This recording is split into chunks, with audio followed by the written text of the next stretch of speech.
পৌরাণিক কাহিনী অনুসারে মহান সাধক ঋষি বশিষ্ঠদেব ছিলেন ব্রহ্মার মানস পুত্র।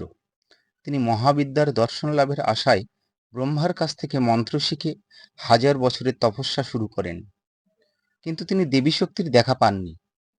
দেবী তাকে স্বপ্নাদেশে দিয়ে তাকে মহাচিনে গিয়ে দেবীর মহাভাব দর্শন করতে পারবে এবং সিদ্ধিলাভ হবে এরকম উপদেশ দেন। দেবীর আদেশ পেয়ে বশিষ্ঠদেব তিব্বতে এসে উপস্থিত হন এবং ভগবান বুদ্ধের সাথে তার সাক্ষাৎ হয়। বুদ্ধদেব বশিষ্ঠদেবকে মদ, মাংস ইত্যাদি পঞ্চদ্রব্য সহযোগে মা তারার পুজো পদ্ধতি শেখান। শেখানোর পর বুদ্ধ জানতে পারেন বক্রেশ্বরের ঈশান কোণে বৈদ্যনাথ ধামের পূর্ব দিকে দ্বারকা নদীর পূর্ব তীরে শ্বেতশিমুল বৃক্ষের নিচে বশিষ্ঠদেবের আরাধ্যা তারাদেবী আছেন। তারামা আছেন শিলামূর্তি রূপে। এসব জানার পর বশিষ্ঠদেব তারাপীঠে এসে দ্বারকা নদীর তীরে শ্বেতশিমুলের নিচে বসে মা তারার সাধনা শুরু করেন। মা তারা সন্তুষ্ট হয়ে তাকে দেখা দেন। মনে করা হয় মা তারার প্রস্তর রূপটি এই শ্বেতশিমুল বৃক্ষের নিচ থেকে পাওয়া গেছে। মায়ের এই প্রস্তর রূপটি আজও তারাপীঠে সুরক্ষিত আছে এবং মায়ের পূজার পূর্বে এখানে পূজা করা হয়।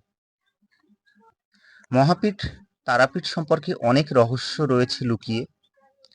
অনেক কিছু আজও অজানা, আবার অনেক কিছুই জানা।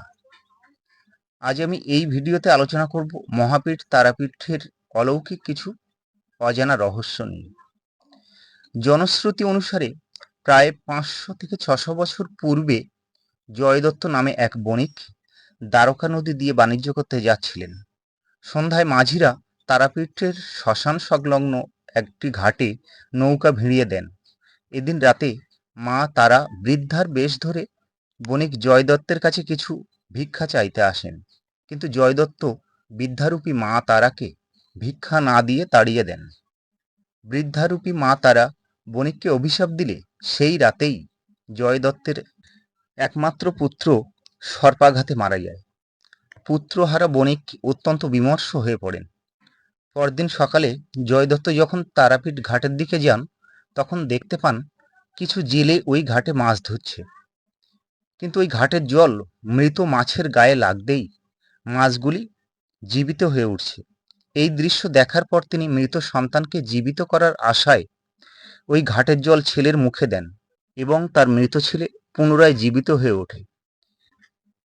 তারপর তিনি এই ঘাটটিকে সুন্দরভাবে নির্মাণ করেন। এই ঘাটটি জীবিত কুণ্ডের ঘাট নামে পরিচিত এবং স্বপ্নে মায়ের আদেশ মতো শিমুল গাছের পাশে শ্মশানের মধ্যে তিনি মন্দির প্রতিষ্ঠা করেন। সেই মন্দিরের পূজিত হতো তারামা এবং চন্দরচূড় মহাদেব। তবে পরবর্তীকালে সেই মন্দির বন্যায় ধ্বংস হয়ে যায়। জয়দত্ত নির্মিত এই মন্দির ধ্বংস হওয়ার পর নতুন করে মন্দির নির্মাণের জন্য এগিয়ে আসেন বীরভূমের এরুল গ্রামের প্রভাবশালী জমিদার রামজীবন রায়চৌধুরী। আনুমানিক 1743 খ্রিস্টাব্দ নাগাদ এই মন্দির তিনি পুনর্নির্মাণ করেন। এই মন্দির নির্মাণ কার্যে ব্যাপক অর্থ ব্যয় হওয়ায় তিনি নবাব আলীবর্দী খাঁকে খাজনা দিতে পারেননি। এই ঘটনায় নবাব ক্ষুব্ধ হয়ে রামজীবনকে বিচারের জন্য পিয়াদা পাঠিয়ে ধরে নিয়ে যান। রামজীবন বিচারে সত্য কথা বলায় এবং নবাব তা পরীক্ষা নিরীক্ষা করে জানার পর তিনি খুশি হয়ে রামজীবনকে মুক্তি দেন। কালের নিয়মে আবারও জীর্ণ শীর্ণ হতে থাকে রামজীবন নির্মিত তারামায়ের মন্দির। তারামায়ের মন্দিরের এই দশা দেখে মল্লারপুরের জমিদার জগন্নাথ রায় ভীষণভাবে দুঃখিত ও ব্যথিত হন। তিনি মায়ের কাছে মনস্কামনা প্রার্থনা করেন এবং মন্দির নির্মাণের প্রতিশ্রুতি দেন। জগন্নাথ রায়ের মনস্কামনা পূর্ণ হলে তিনি সেখানে 1818 খ্রিস্টাব্দে 15ই এপ্রিল তারামায়ের বর্তমান মন্দিরটি নির্মাণ করেন। মন্দির নির্মাণের সাথে সাথে নতুন করে চন্দ্রচূড় শিবের মন্দির, মায়ের বিরামখানা, ভোগঘর, ভাণ্ডার ঘর তিনি নির্মাণ করেন। মায়ের মন্দিরের পশ্চিমেই রয়েছে মহাশ্মশান, আর এখানেই রয়েছে পঞ্চমুণ্ডির আসন। পঞ্চমুণ্ডি অর্থাৎ 5টি মুণ্ড সাপ, শেয়াল, নেউল, বাঁদর ও মানুষের মুন্ড। এই 5টি মুন্ড নিয়েই তৈরি হয়েছে পঞ্চমুণ্ডির আসন। এই স্থানই ছিল সাধক বামাখ্যাপার সাধনা স্থল। বহু সাধক তান্ত্রিক এখানে সাধনা করে সিদ্ধিলাভ করেছেন।